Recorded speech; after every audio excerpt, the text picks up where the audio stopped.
baik ujian menahan lapar, menahan dahaga, menahan lisan, dan bahkan menahan syahwat di siang harinya. Sungguh benar sabda Rasulullah sallallahu alaihi wasallam, "Lis-shaimi farhatani, farhatun 'indal fitri wa farhatun 'inda liqa'i rabbih."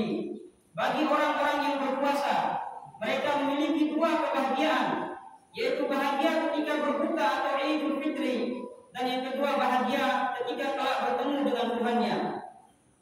Bulan Ramadan merupakan momentum titik balik bagi kaum muslimin untuk beragama sesuai dengan tujuan penciptaannya. Kita dapat menyaksikan bagaimana berbedanya kaum muslimin dalam mendekatkan diri kepada Allah Subhanahu wa taala pada bulan Ramadan dibandingkan bulan-bulan yang lainnya. Seakan bulan Ramadan membawa semangat baru yang menyegarkan kaum muslimin, sekaligus mengingatkan bahwa beribadah kepada Allah Subhanahu wa taala adalah alasan kenapa manusia diciptakan. Allah berfirman, "Wa ma khalaqtul jinna wal ins illa liya'budun." Dan tidaklah Aku ciptakan jin dan manusia melainkan supaya mereka beribadah kepadaku. Al-Zariyat 56. Tentu saja semangat ibadah yang menggelora di bulan Ramadan diharapkan agar mampu diamalkan juga di bulan-bulan yang lainnya, bukannya ikut sirna dengan kepergian bulan Ramadan. Allahu Akbar, Allahu Akbar, la ilaha illallah, Allahu Akbar, Allahu Akbar, walillahil hamd. Bagi siapa saja yang benar-benar merenungi dan mencermati, ia akan menemukan bahwa bulan Ramadan merupakan bulan tarbiyah, merupakan bulan pendidikan, merupakan bulan pembelajaran. Setidaknya ada 3 pelajaran penting dalam bulan Ramadan yang harus dipahami dan diketahui bersama. Pelajaran yang pertama yaitu mengokohkan iman, menguatkan iman. Iman adalah sumber kekuatan. Iman adalah sekuat-kuatnya ikatan yang menghubungkan seorang hamba dengan Tuhannya. Dengan iman, orang yang lemah bisa menjadi kuat. Dengan iman, orang yang pesimis bisa menjadi optimis. Orang yang putus harapan menjadi memiliki harapan baru dalam kehidupannya. Bahkan imanlah yang menjadikan Bilal bin Rabah mampu bertahan di atas siksaan yang luar biasa, diletakkan di atas panasnya padang pasir, ditindih dengan batu yang sangat besar, dan dicampur hingga kulitnya melepuh dan berdarah-darah agar ia kembali kepada agama nenek moyangnya.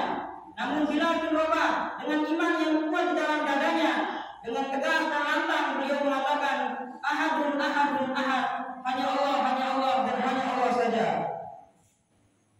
Dan karena imanlah seorang muslim mampu melewati ujian Ramadan selama 1 bulan penuh, yaitu menahan lapar dan dahaga dari terbitnya fajar sampai terbenamnya matahari. Oleh karena itu, ketika Allah Subhanahu wa taala mewajibkan puasa, Allah gandengkan perintah puasa dengan iman. Allah berfirman, "Ya ayyuhalladzina amanu kutiba 'alaikumus shiyam kama kutiba 'alal ladzina min qablikum la'allakum tattaqun."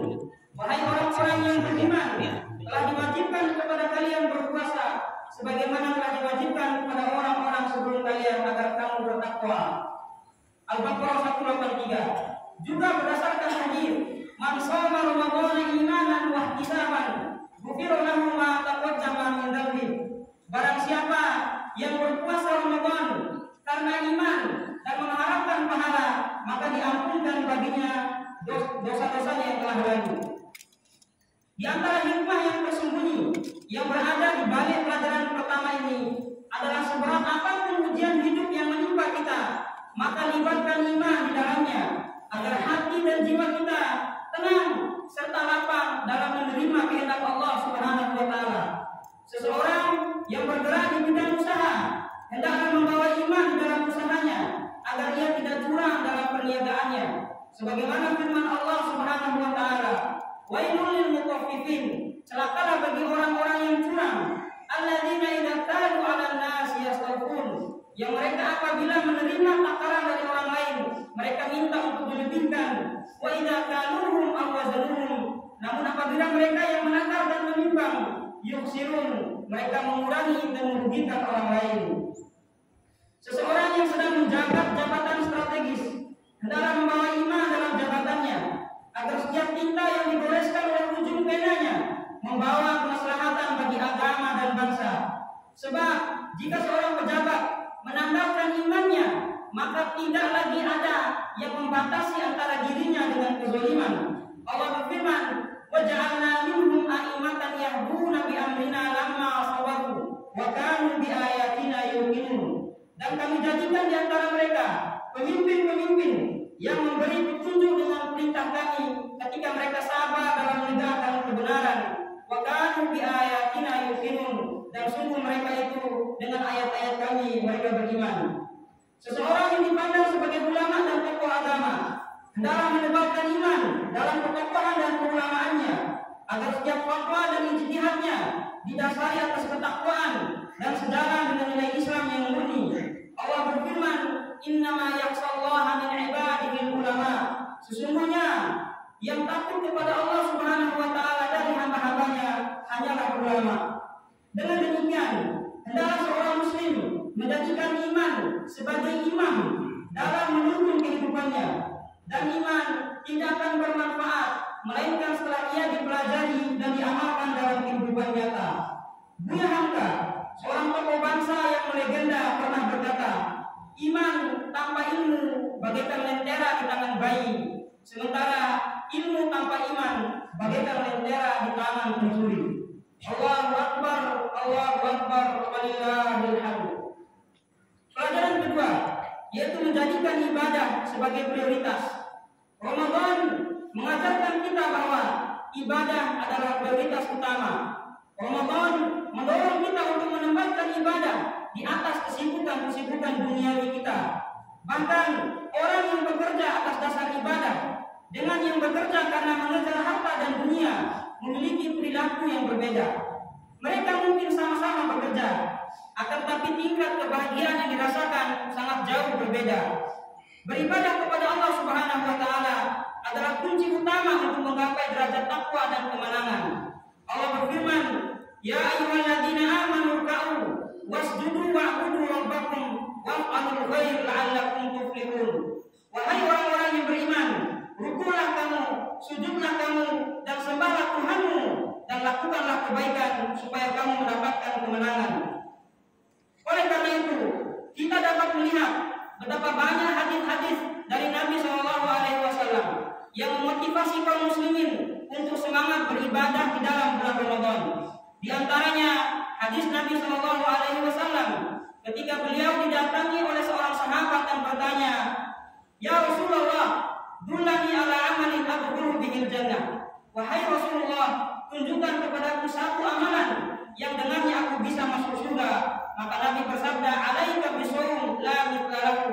Engkau wajib berpuasa, maka tidak ada yang setara dengannya.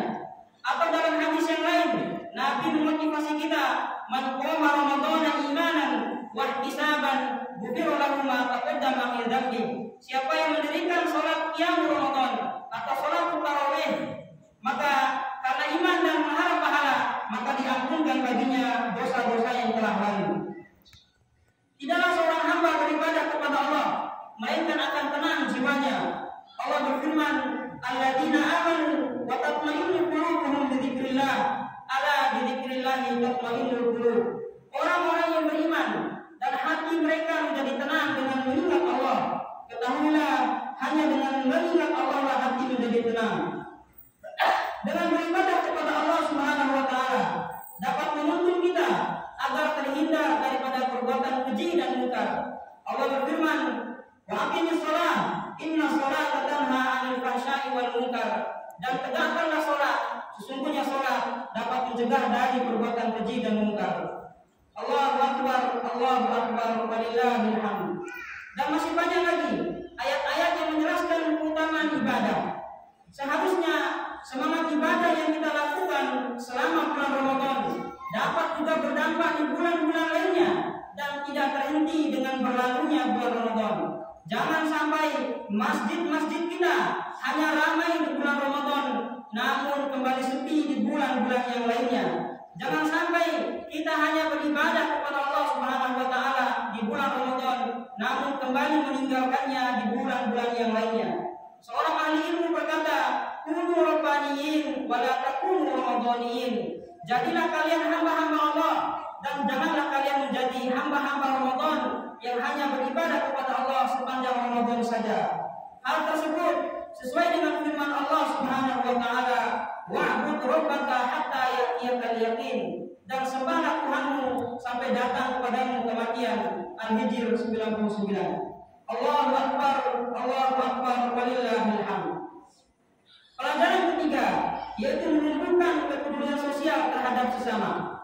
Melalui bulan Ramadan, Allah Subhanahu wa taala lagi-lagi mengajarkan pada kita bahwa untuk menjadi seorang mukmin yang bertakwa tidak cukup hanya dengan melakukan ibadah individual atau hablum minallah saja seperti sholat, zikir, puasa, mengaji dan lain-lain.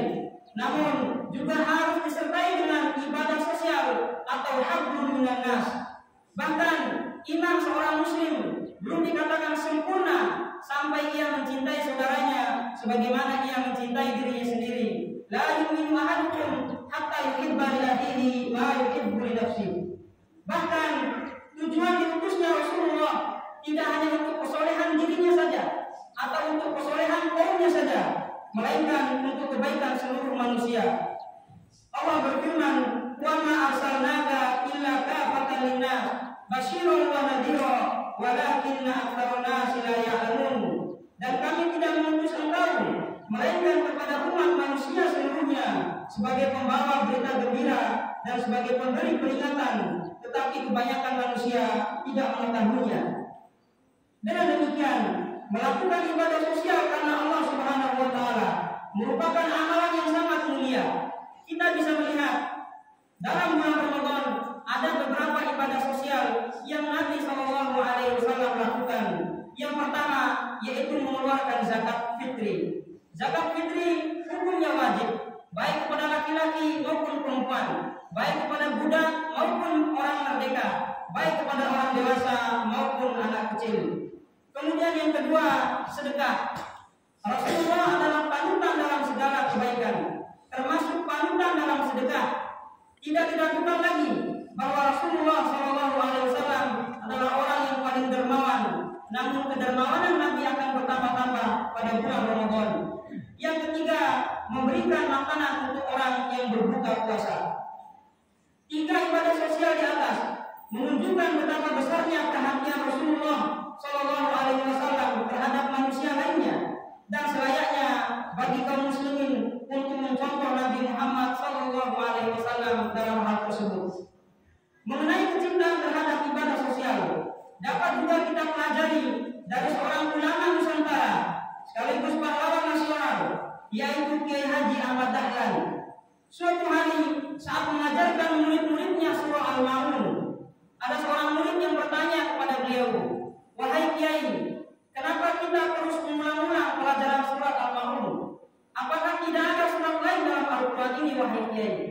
Kemudian sang Kiai mengatakan, "Apakah kalian sudah mengamalkan isi surah Al-Ma'un?" Maka sang murid menjawab, "Sudah, wahai Kiai." Kemudian Kiai kembali bertanya, "Bagaimana cara kalian mengamalkannya?" Lalu murid pun menjawab, "Dengan membacanya dalam sholat-sholat kami." Kemudian sang Kiai mengatakan, "Bukan itu yang dimaksudkan dengan mengamalkan surah Al-Ma'un. Mengamalkan surah Al-Ma'un caranya adalah kalian pergilah keluar dari rumah-rumah kalian, lalu perhatikanlah orang-orang miskin itu, lihatlah orang-orang miskin itu, lalu berikanlah makanan dan pakaian, perhatikanlah kesehatannya, perhatikanlah pendidikannya, dan perhatikanlah tempat tinggalnya. Maka dari perhatian tersebut, maka berdirilah sekolah-sekolah, berdirilah pondok-pondok pesantren, berdirilah panti-panti asuhan, berdirilah universitas, dan berdirilah rumah-rumah sakit sebagai jawaban terhadap kebutuhan sosial masyarakat." Allahu Akbar, Allahu Akbar, walillahil hamd. Semoga setelah kita pulang ke rumah masing-masing, seorang istri bisa menjadi istri yang taat pada suaminya, dan suami dapat menjadi suami yang bertanggung jawab pada istri dan keluarganya. Semoga setelah kita pulang ke rumah masing-masing, seorang anak bisa menjadi anak yang taat pada orang tuanya, dan orang tua dapat menjadi contoh dan penunjuk arah bagi anak-anaknya menuju jalan yang benar. Seorang kakak